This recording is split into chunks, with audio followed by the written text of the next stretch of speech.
Oh gini Romo,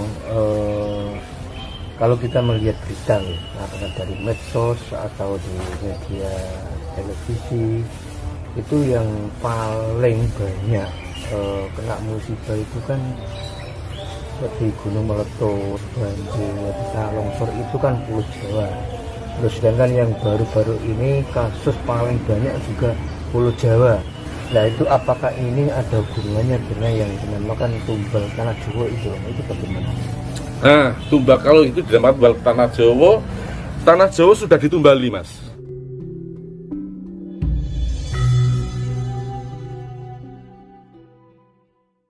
Dengan jati diri. Gitu. Pemimpin kehilangan kewibawaan. Lantas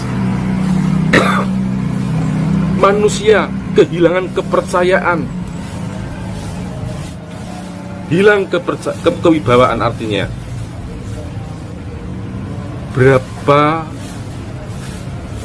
orang-orang sekarang, betapa orang-orang sekarang ini yang tidak menghiraukan petuah serta dawuh daripada bini sepuh, mengabaikan pituture kiai, ora direken. Nggih to? Nggih. Sabdane kiai ora digagas. Apa meneh kok kiai, presiden saja dihujat. Hilangnya kepercayaan. Kita jangan suka mencium bau yang tidak sedap dari orang lain. Cobalah kita mencium, sudahkah perjalanan kita ini bagus? Sudahkah bau badan kita ini wangi? Jika kita menunjuk ke salah satu orang, maka jari yang keempat ini menunjuk ke diri kita sendiri. Inilah yang seharusnya kita pelajari sebagai ajaran murni, ajaran budi luhur. Namun tidak berarti ingkar daripada ajaran Rasul. Sebenarnya mudah. Satu adalah berserah diri kepada Allah Sang Maha Pencipta. Percayakan, setiap manusia pasti akan sakit dan setiap manusia pasti akan meninggal.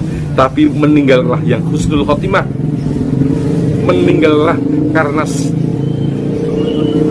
karena nyaman, bukan meninggal karena sakit. Oh gini Romo, kalau kita melihat berita nih, apakah dari medsos atau di media televisi, itu yang paling banyak kena musibah itu kan seperti gunung meletus, banjir, bisa longsor itu kan Pulau Jawa. Terus sedangkan yang baru-baru ini kasus paling banyak juga Pulau Jawa. Nah itu apakah ini ada hubungannya dengan yang dinamakan tumbal tanah Jawa itu bagaimana? Nah, tumbal kalau itu dinamakan tanah Jawa sudah ditumbali, Mas. Jadi tanah Jawa sudah ditumbali oleh Syekh Subakir di Gunung Tidar, dan paku jagat yang ada di Gunung Tidar itu, selama paku jagat itu tidak roboh, tidak tenggelam, maka Pulau Jawa akan tetap aman dan tentram. Adapun musibah ini bukan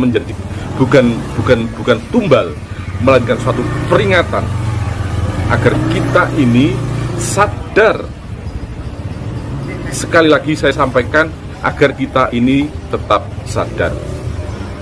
Terus ini Romo, terkait dengan tumbal tanah Jawa, ada apa dengan Pulau Jawa dan kenapa kok harus ditumbali sama Syekh Subakir? Ada apa Pulau Jawa dan mengapa harus ditumbali? Ketahuilah, Jawa ini yang berarti jif. Jif ini adalah sukma. Sukma ini adalah halus. Ulangi, Jawa ini adalah jif. Jif adalah sukma. Sukma ini adalah halus. Jadi Pulau Jawa atau Pulau Juawut ini tempat di mana para arwah yang belum sowan kehadirat Allah disemayamkan di Pulau Jawa.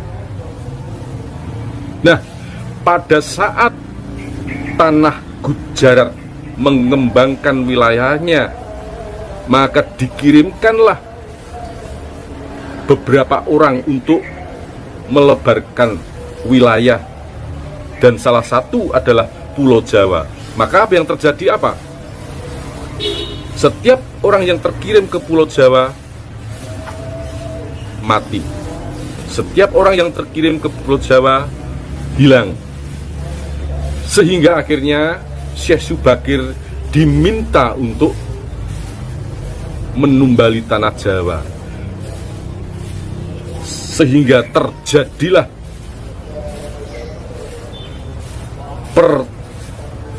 pertempuran yang maha dahsyat antara penguasa makhluk halus dan manusia.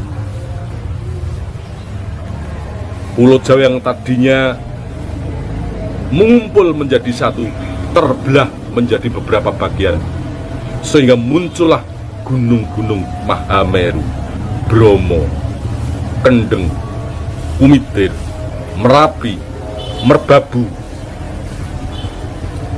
juga Gunung Merapi, Gunung Slamet, dan gunung-gunung yang lainnya merupakan tempat kedatonnya para arwah-arwah itu ditempatkan di situ. Nah, pada saat inilah Pulau Jawa akhirnya tentram, aman, menjadi tanah subur yang loh janawi, hingga disebut loh jinawe.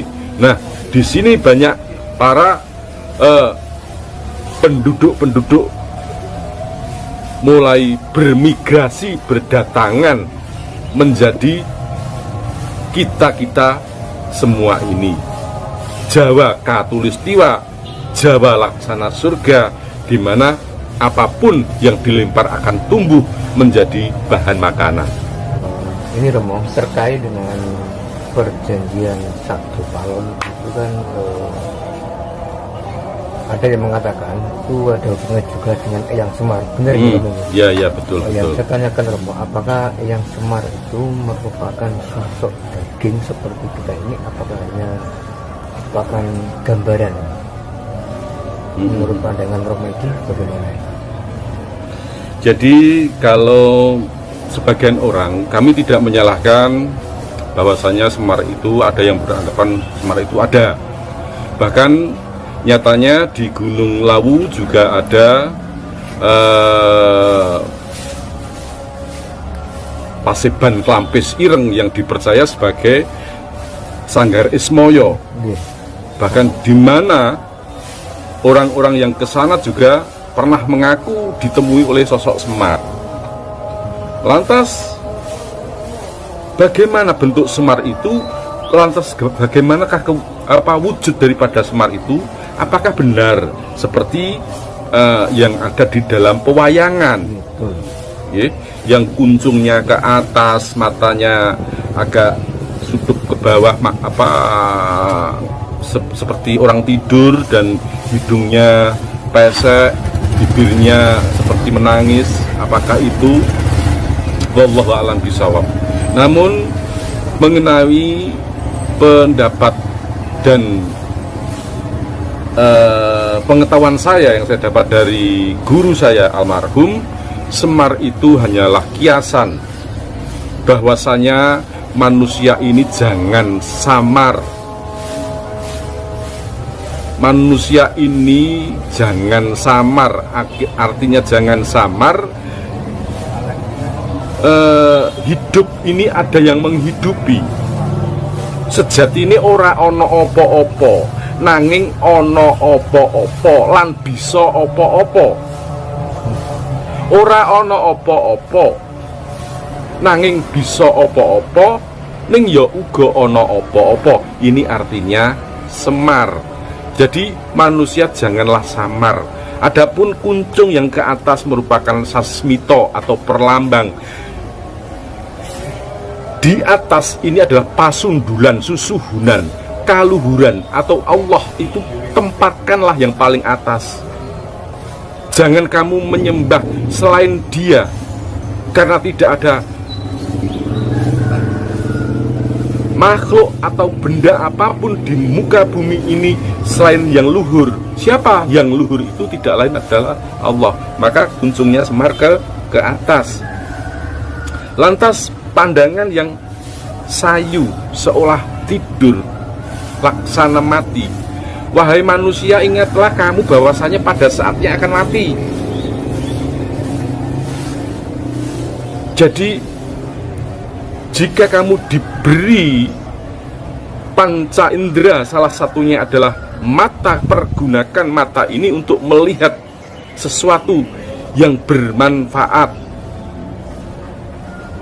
Adapun hidung yang pesek ini adalah jangan mencium atau membaui sesuatu yang buruk, karena sesungguhnya keburukan itu ada di diri kita sendiri. Bukankah seluruh badan ini ada salah satu tempat yang berbau busuk? Jadi jangan mengatakan kebusukan orang lain sebelum kamu merasakan kebusukan diri kamu sendiri. Lantas mulut yang seperti orang menangis, banyak-banyaklah prihatin, banyak-banyaklah meminta, karena sesungguhnya manusia itu merugi,